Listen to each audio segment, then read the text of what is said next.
जय जगन्नाथ पिलामाने आज आम नवम श्रेणी संस्कृत साहित्य बल्लरी र सत्यम यही विषयटी को आमर यही संस्कृत शिक्षायतन प्रकोष्ठ मध्य पढ़ा है।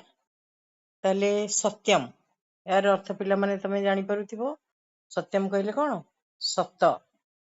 सत तो सर्वदा सत नहीं, सत केबे मिथ्या ही पारे ना, सत्य ही सर्वदा श्रेष्ठ। तेणु सत्य कहवा द्वारा सबकिछि आमर आयत्त होता है, ताले सबकिछि आमे लाभ करि पारथाउ। ताले सेही भलिया गोटे गपटिए विद्वान मणि डॉक्टर केशव चंद्र दास द्वारा रचित है। विद्वान मणि ही मणि माने पिला माने बुझी पारुछ, मणि माने एक कौन रत्न जहाँकि अत्यंत मूल्यवान। तेणु डॉक्टर केशव चंद्र दास से भी जड़े विद्वान मान भितर मणि सदृश। इदानीन्तन जुगे वर्तमान समय रे संस्कृत साहित्यिकेशु जिते आमर संस्कृत साहित्यकार अछंती सेमानक मध्यरे अग्रगण्य आगुआ गणति हुअंती। वर्तमान जिते आमर संस्कृत साहित्यकार माने अछंती सेमानक मध्यरे डॉक्टर केशव चंद्र दास अन्यतम। तेन अनेकानि पुस्तकानि विरचितानि, तेन कहले तांको द्वारा अनेकानि पुस्तकानि अनेक गुड़िए पुस्तक विरचितानि रचित होइअछि। से अनेक गुड़िए बही संस्कृत रे रचना करिसंती। तस्य पुस्तकेषु तांकर एई अनेक पुस्तक मानक मध्यरे एकदा एकदा इति लघु कथा संग्रह, एकदा नामक बहीटी ग्रंथटी जोथिरे लघु कथा संग्रह छोट छोट कथा मान संग्रह होइकी रहिछि। छोट छोट अनेक गल्प ता भितरे रहिछि। अयम विषय यही जो विषयटी आमे पढ़िबा सत्यम तस्मात् कथा ग्रंथात् उद्धृत, सेही कथा ग्रंथ भितरु ग्रहण करा जाइछि आसीअछि। एबे चालो पिला माने आमे देखिबा कौन अछि गपटी। देख ताले अन्य दिहु कहले अन्य एक दिन है। अन्य दिहु माने कौन बुझिल? अन्य एक दिन। पितामही कहले जेजेमा, पितामह कहले जेजे बापा माने पितांकर पिता, पितामह पितांकर माता पितामही ताले जेजेमा। ताले अन्य एक दिन जेजेमा अलिंदे कहले बारंडारे, आमे जो कहछे बारंडा बा अगणारे उपविश्य माने बसी, उपयुक्त बीस युक्त ल्यप प्रकृति प्रत्यय जदि आमे करिबा उपयुक्त बीस युक्त ल्यप उपविश्य जपमग्ना अस्ति, जप करुथांती हैला। पिला माने आमे तो देखिजे जेजेमा घरे हमर जप करंतीनी, से सेमती कौन करथिले अलिंदे उपविश्य अर्थात बारंडारे बसिकरी जपमग्न थिले।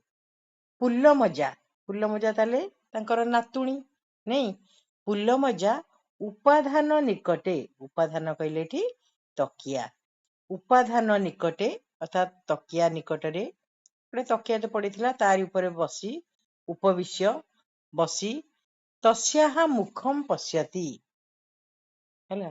तांकर तस्याहा मुखम तांको मुह को चाहि रही थाए। किए से? पुल्लमजा तांको नातुणी नहीं, सी तपस्या करुचंती, ये तांको मुह को चाहिकिरी रहिछि। माधव होउछि तांकर नाती। किंचित विरक्त भूत्वा, किंचित किम युक्त चित किछि, पिला माने बहुत समय चाहिला परे जदि जेजेमा कौन तांकर तप भग्न करि नथिबे, माधव कौन हे जाइछि विरक्त हे जाइछि। पिला ना एते समय जेजेमा जप करूछंती तेणु से विरक्त हेछि। ताले किंचित विरक्त भूत्वा, किछि विरक्त होई, भूत्वा हला भूयुक्त त्वा अबदत कहिला।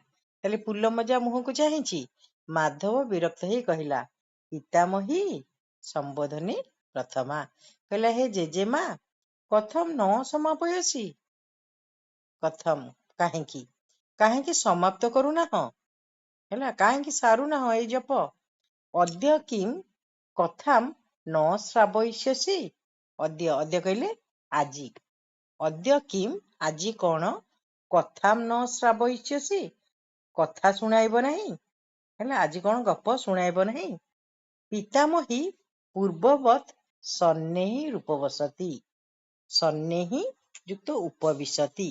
ତାହେଲେ ପିତାମହୀ ଏସବୁ ପ୍ରଥମା ବ୍ୟକ୍ତି ପିଲା ନେଇଛି, କର୍ତ୍ତାଟି ପ୍ରଥମା। ପିତାମହୀ ପୂର୍ବବତ୍ ଅର୍ଥାତ୍ ପୂର୍ବ ପରି, ସନ୍ନେହୀ ଉପବିଶତି ଚୁପଚାପ ଧୀର ହେଇକି ବସି ରହିଲେ। କଣ୍ଠମ୍ ପରିଷ୍କରତି, ତାପରେ କଣ୍ଠକୁ ପରିଷ୍କାର କଲେ। ଜୁମ୍ଭା ମୁଖେନ, ହେଲା, ପାକୁଆ ପାଟିରେ। ଜୁମ୍ଭା ମୁଖେନ କହିଲେ କଣ? ପାକୁଆ ପାଟିରେ। ଆରଭତେ, ଆରମ୍ଭ କଲେ। ଏକଦା, ଏକଦା କହିଲେ ଥରେ। ହେଲା, ତାହେଲେ ଆମେ ଜାଣିଥିଲେ ଯେ ଆମର ଗାଳ୍ପିକଙ୍କର ବହିର ନାଁ କଣ? ଏକଦା। ଏକଦା ପୁସ୍ତକରୁ ଏଇଟା ଆସିଛି। ଇଏ ବି ଆଗ ସେଇଠୁ ଆରମ୍ଭ କଲେ, ଜୁମ୍ଭା ମୁଖେନ।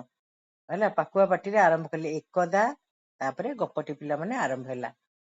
ଏକଦା ଏକସ୍ମିନ୍ ଗ୍ରାମ ପ୍ରାନ୍ତେ, ଏକସ୍ମିନ୍ କୌଣସି ଏକ, ଏକଃ ଯୁକ୍ତ ଅସ୍ମିନ୍ ଏକସ୍ମିନ୍, ଗ୍ରାମ ପ୍ରାନ୍ତେ ଗ୍ରାମର ଶେଷରେ, ଏକା ପୁଷ୍କରିଣୀ ଆସିତ୍ ଗୋଟିଏ ପୁଷ୍କରିଣୀ ଥିଲା। ତତ୍ର ଗ୍ରାମସ୍ୟ ଜନାଃ, ତତ୍ର କହିଲେ ସେଠିରେ, ଗ୍ରାମସ୍ୟ ଜନାଃ ଗାଁର ଲୋକମାନେ, ଗ୍ରାମସ୍ୟ ହେଲା ଶେଷେ ଷଷ୍ଠୀ, ଜନାଃ ହେଲା କର୍ତ୍ତାରି ପ୍ରଥମା, ସ୍ନାନମ୍ କୁର୍ବନ୍ତି, ହେଲା, ସେଥିରେ ସେ ଯୋଉ ପୁଷ୍କରିଣୀଟିରେ ଲୋକମାନେ କଣ କରନ୍ତି? ସ୍ନାନ କରନ୍ତି। ବସନମ୍ ଖେଳୟନ୍ତି, ବସନମ୍ କହିଲେ ବସ୍ତ୍ର, ଖେଳୟନ୍ତି ମାନେ ବସ୍ତ୍ର ଲୁଗାପଟା ବି ଧୁଅନ୍ତି। ତତ୍ରୈବ, ତତ୍ର ଯୁକ୍ତ ଏବ, ତତ୍ରୈବ, ତତ୍ର କହିଲେ ସେଥିରେ, ଏବ ମାନେ ହିଁ, તે ଶୌଚକର୍ମଂ କୁର୍ବନ୍ତି, ହେଲା, ସେଥିରେ ଶୌଚ କର୍ମ ବି କରନ୍ତି। ପିଲାମାନେ ବୁଝୁଛ? ତାହେଲେ ସେଥିରେ ଲୁଗା ଧୁଅନ୍ତି, ସେଠି କଣ ବାସନ মাজନ୍ତି, ସ୍ନାନ କରନ୍ତି, ଆଉ ଶୌଚକର୍ମ ବି କରନ୍ତି। ତସ୍ମାଦପି ଜଳମାନୀୟ, ତସ୍ମାତ୍ ଯୁକ୍ତ ଅପି, ତସ୍ମାଦପି, ତସ୍ମାତ୍ କହିଲେ ସେଇଥିରୁ, ଅପି, ଅପି ମାନେ ମଧ୍ୟ, ଜଳମାନୀୟ, ଜଳମ୍ ଯୁକ୍ତ ଆନୀୟ, ଜଳମ୍ କହିଲେ ପାଣି, ଆନୀୟ ମାନେ ଆଣି, ପିବନ୍ତି, ପିବନ୍ତି କହିଲେ ପିଅନ୍ତି। ଆନୀୟ ପିଲାମାନେ ପ୍ରକୃତି ପ୍ରତ୍ୟୟ ହଉଛି ଆ ଯୁକ୍ତ ନି ଯୁକ୍ତ ଲ୍ୟପ୍, ଆନୀୟ। ହେଲା, ତାହେଲେ ସେଇଥିରୁ ଜଳ ଆଣିକି ବି ପିଅନ୍ତି। ପାକାଦି କର୍ମମ୍ ଚ କୁର୍ବନ୍ତି, ପାକ ଯୁକ୍ତ ଆଦି କର୍ମମ୍, ପାକ କହିଲେ ରନ୍ଧନ, ରୋଷେଇ, ରନ୍ଧନାଦି କର୍ମ ବି କଣ? କୁର୍ବନ୍ତି। ହେଲା, ସେଇଥିରେ ସ୍ନାନ କରନ୍ତି, ସେଇଥିରୁ ଜଳ ପିଅନ୍ତି, ସେଇଥିରେ ଶୌଚ କର୍ମ କରନ୍ତି, ସେଇଥିରେ ବି ରୋଷେଇ କାମ ବି କରନ୍ତି ସେଇ ଜଳରେ। ତତ୍ର ଏବ, ହେଲା, ତତ୍ର ଏବ ସେଇଠାରେ ହିଁ, ଗୋ ମେଷ ଛାଗାଦି ନାମ୍, ଗୋ କହିଲେ ଗାଈ, ମେଷ କହିଲେ ମେଣ୍ଢା, ଛାଗ କହିଲେ ଛେଳି, ଆଦି ନାମ୍ ପ୍ରଭୃତିଙ୍କୁ, ସ୍ନାନମପି କାରୟନ୍ତି, ସ୍ନାନମ୍ ଯୁକ୍ତ ଅପି, ସ୍ନାନମ୍ ଅପି, ସ୍ନାନ ମଧ୍ୟ କରାନ୍ତି, କାରୟନ୍ତି। ହେଲା, ସେଇ ପୁଷ୍କରିଣୀରେ ନେଇକି ଗୋରୁ, ମେଣ୍ଢା, ଛେଳି ଏମାନଙ୍କୁ ବି ସ୍ନାନ କରନ୍ତି। ପୁଷ୍କରିଣୀ ପରିତଃ, ପରିତଃ ଯୋଗରେ ପିଲାମାନେ ପୁଷ୍କରିଣୀ ହେଇଛି ଦ୍ୱିତୀୟା ବିଭକ୍ତି। ତାହେଲେ ପୁଷ୍କରିଣୀ ପରିତଃ ଅର୍ଥାତ୍ ପୁଷ୍କରିଣୀର ଚାରିପଟେ ନାନା ବୃକ୍ଷାଃ ସନ୍ତି, ଅନେକ କଣ ରହିଛି? ଗଛ ଗୁଡିକ ରହିଛି। ହେଲା, ଏକରେ ତ ତା ଦେହରେ ସବୁ କାମ କରନ୍ତି, ଗାଧାନ୍ତି, ବାସନ মাজନ୍ତି, ଗାଈ ଗୋରୁ ଏମାନଙ୍କୁ ଗାଧେଇ ଦିଅନ୍ତି, ସେଇଥିରେ ଶୌଚ କର୍ମ କରନ୍ତି। ପୁଣି ତା ଚାରିପଟେ ବି ବିଭିନ୍ନ ପ୍ରକାର ବୃକ୍ଷ ଗୁଡିକ ରହିଛି। କେଚନ ବୃକ୍ଷାଃ, କେଚନ କହିଲେ କେତେକ, ବୃକ୍ଷାଃ ବୃକ୍ଷ ମାନେ, ତଟ ସଂଲଗ୍ନାଃ ଚ ବର୍ତ୍ତନ୍ତେ, ତଟ ସଂଲଗ୍ନାଃ ଯୁକ୍ତ ଚ, ତଟ କହିଲେ କୂଳ, ସଂଲଗ୍ନ ମାନେ ଲାଗି ଯାଇଥିବା, କୂଳକୁ ପୁରା ଲାଗି ଯାଇକି ରହିଛନ୍ତି। କୂଳରେ ପୁରା କଣ ଗଛ ଗୁଡିକ ନଈକି ପୁରା କୂଳକୁ ଲାଗି ଯାଇଛନ୍ତି। ପୁଷ୍କରିଣ୍ୟାଃ ଅପର ଭାଗେ, ସେହି ପୁଷ୍କରିଣୀର ଅପର ଭାଗେ, ଅନ୍ୟପଟେ, ଏକଃ ଆଶ୍ରମଃ ଅସ୍ତି, ଗୋଟିଏ ଆଶ୍ରମ ବି ଅଛି। ତତ୍ର ସେଥିରେ, ଏକଃ ମୁନିଃ ନିବସତି, ଜଣେ ମୁନି ରହୁଥାନ୍ତି। सोऽपि सह ଯୁକ୍ତ ଅପି सोऽपि ସେ ମଧ୍ୟ ସହ କହିଲେ ସେ ଅପି ମାନେ ମଧ୍ୟ ତର୍ପଣାଧିକମ୍ ତର୍ପଣ ଯୁକ୍ତ ଆଦିକମ୍ କହିଲେ ତର୍ପଣ ମାନେ କଣ ସୂର୍ଯ୍ୟଙ୍କୁ ପାଣି ଟେକିବା ହେଲା ଠାକୁରଙ୍କ ପାଇଁ ପାଣି ନେବା ତାହେଲେ ତର୍ପଣ ଆଦିକମ୍ କର୍ମ ତତ୍ର କରତି ସେଇଠାରେ ବି ସେ କଣ ଠାକୁର ପୂଜା କରନ୍ତି ସେଇ ପାଣିକୁ ହେଲା ସୂର୍ଯ୍ୟଙ୍କୁ ପାଣି ଟେକନ୍ତି କିନ୍ତୁ ସଦା ଅସନ୍ତୁଷ୍ଟ ଭବତି କିନ୍ତୁ ସବୁବେଳେ ସେ କଣ ଥାନ୍ତି ଅସନ୍ତୁଷ୍ଟ ଥାନ୍ତି ପିଲାମାନେ ଅସନ୍ତୁଷ୍ଟ ହେବେନି ଏତେ ଅସନା ପାଣି ସେଇଥିରେ ଶୌଚ ହଉଛନ୍ତି ସେଇଥିରେ ସ୍ନାନ କରୁଛନ୍ତି ସେଇଥିରେ ବାସନ ମାଜୁଛନ୍ତି ସେଇଥିରେ ଲୁଗା ଦଉଛନ୍ତି ଗାଈ ମଇଁଷି ଛେଳି ଆଦିକୁ ଗାଧେଇ ଦଉଛନ୍ତି ପୁଣି ସେଇଥିରୁ ପାଣି ନେଇକି ବି ମୁନି ଠାକୁରଙ୍କୁ ପୂଜା କରୁଛନ୍ତି ତେଣୁ ସେ ସବୁବେଳେ ଅସନ୍ତୁଷ୍ଟ ଥାନ୍ତି ସହ କହିଲେ ସେ ଜନାନ୍ ଅନୁନୟନ୍ତି ଲୋକମାନଙ୍କୁ ବି କଣ ଅନୁରୋଧ ବି କରନ୍ତି